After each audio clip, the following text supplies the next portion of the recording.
মাঝখানে vanity bag নিয়ে জমির মাঝখানে কি করে সেখানে কেন যাবে, কিসের জন্য যাবে? আমরা এখান দিয়ে হাঁটতে পারছি না, আর এখানে এসে আমরা দেখলাম যে পুরো রক্ত চাপচাপ পড়ে আছে, পানের পিচ পড়ে আছে, সব কিছু পড়ে আছে। পুলিশ এখন দেখছে, ঘিরেও পর্যন্ত রাখেনি। মানে বডিটা কি করে সরিয়ে দেওয়া যায় এটাই ওদের মূল লক্ষ্য ছিল। তদন্ত কিছু করেনি, এখন নিচ্ছে। এখন তারা শনাক্তকরণের জন্য এগুলো সব স্পেসিমেন নিচ্ছে এগুলো।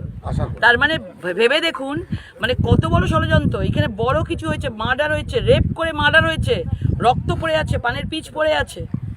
তো এটা পুরোপুরিভাবে তদন্ত হওয়া উচিত আমাদের তরফ থেকে, কারণ তার কোনো পরিচয় এখনো পর্যন্ত পাওয়া যায়নি। অন্তত পুলিশ বলছে, দেখুন একটা ছোট মোবাইল থাকে, প্রত্যেকে আজকে মোবাইল করে, মোবাইলও নেই। ভ্যানিটি ব্যাগে একটা মেয়ে ভ্যানিটি ব্যাগ নিয়ে বেরোবে বলে কিছু পাওয়া যায়নি। ভ্যানিটি ব্যাগ তো থাকবে কেন? মানে পুরোটাই একটা বড় কনস্পিরেসি, ষড়যন্ত্র করে ধামাচাপা দেওয়ার চেষ্টা হচ্ছে। কারণ কালকে যুবরাজ এসেছিলেন, এত বড় ঘটনা ঘটেছে, উনি একটা কথা পর্যন্ত উনি এইটা নিয়ে বলেননি। ভেবে দেখুন, 1 কিলোমিটারের মধ্যে তিনটে বাচ্চার একটা মৃত্যু, দুটো হসপিটালাইজ, প্রায় মরণ বাঁচনের সঙ্গে লড়াই করছে, একটা কথা বলেননি। আজকে এত তাড়াতাড়ি হয়েছে, আমি আসবো শুনে 7 তাড়াতাড়ি ডেড বডিটাকে পাঠিয়ে দিয়েছে।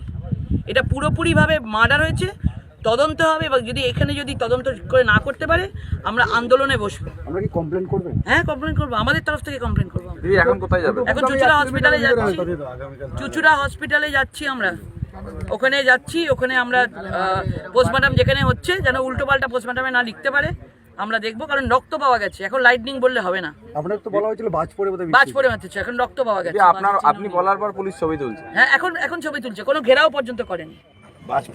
আগামীকাল পান্ডুয়াতে থানা ঘেরাও হবে। একের পর এক কেসগুলোকে এরা ধামাচাপা দেওয়ার চেষ্টা হচ্ছে। মানুষের বিচারের জন্য ভারতীয় জনতা পার্টি আছে, সবাই মিলে একসঙ্গে সাধারণ মানুষকে, জনতাকে ডাকছি পান্ডুয়ার। আগামীকাল আমরা সকালবেলা পান্ডুয়া থানা ঘেরাও করব।